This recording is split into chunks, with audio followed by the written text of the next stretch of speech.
flow, the most expensive metal in the world, and electric vehicles. What do all these have in common? Well, Sibanye-Stillwater, SBSW. This company is one of my favorites when it comes to the precious metal groups and in general mining and metals because of the fact that it has attributes of a growth stock as well as those of a traditional gold stock, and it has so much free cash flow relative to the size of the company. It almost doesn't know what to do with it. And these numbers, the year over year change, that says it all right there.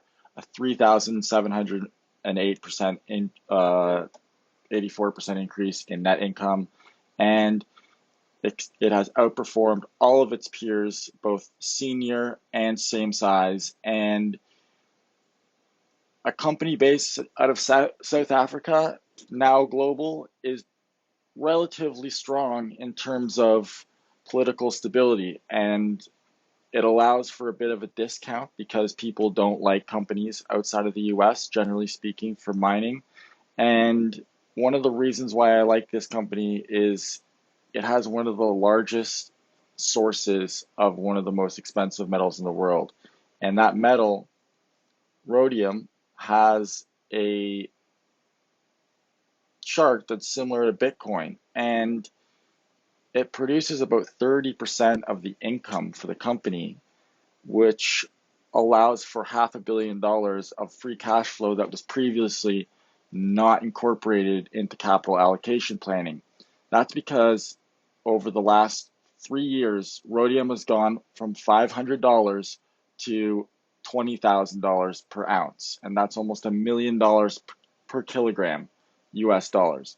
And right now, they control about 7 to 8% of the world supply of rhodium. They also have gold, platinum, silver, and are the number one palladium producer in the world. A lot of this palladium and platinum is produced from the recycling of catalytic converters.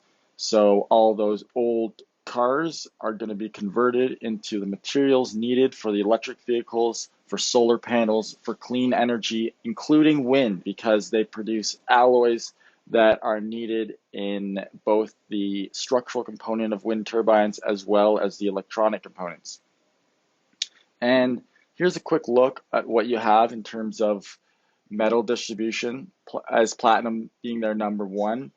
The electrolyzers, fuel cells, and chemical catalyst components of it are all industrial, but the healthcare components of palladium, including medical and dental equipment, and the ruthenium, I don't know how to pronounce that exactly, are Ru is the symbol for it, but it has an incredibly high melting point, so it will be used in wind turbines, as I was saying before, and also in solar panels because it has a fantastic light absorption quality.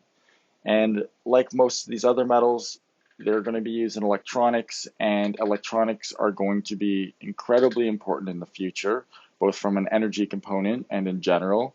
And this is going to change the outcome of this mine and how these metals are mined, because the cost of platinum is included in the cost of mining the rhodium. So that means that this 6% of the supply of the world is going to come from Sibanye-Stillwater, and the 10 to $15,000 price range allowed it to be sold and finance almost a 25% free cash flow yield, which is incredibly good. It's going to have a dividend soon, and it has lots of cash for acquisitions if need be.